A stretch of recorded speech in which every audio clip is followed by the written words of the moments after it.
ഏകദേശം 78. 70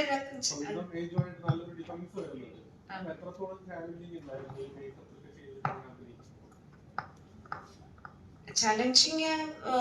ആ ഒരു ക്യാരക്ടർ ഞാനുമായിട്ട് ഒരു ബന്ധമില്ലാത്ത ഒരു ക്യാരക്ടറല്ലേ, അപ്പൊ അതിന്റെ ആ ഒരു നടക്കുന്നതും അഭിനയിക്കുന്നതും എല്ലാ രീതികളും വ്യത്യാസമാണല്ലോ. അതെല്ലാം ഒരു ചലഞ്ചിങ് തന്നെയാണ് ആ ഒരു ക്യാരക്ടർ ചെയ്യുമ്പോൾ. എന്റെ ഏജുമായിട്ടോ എന്റെ സ്വഭാവമായിട്ടോ യാതൊരു സാമ്യവും ഇല്ലാത്ത ഒരു ക്യാരക്ടറാണ്. അപ്പം അത് ഡബിങ് ഞാൻ തന്നെയാണ് ചെയ്തത്. അപ്പം അതും എനിക്ക് ഭയങ്കര ഒരു ചലഞ്ച് തന്നെയായിരുന്നു.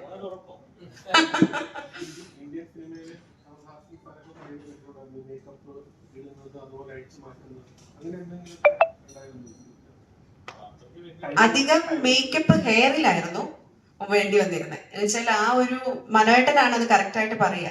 അപ്പം അത് ഞാൻ മനോജേട്ടനോട് കൊടുക്കട്ടെ.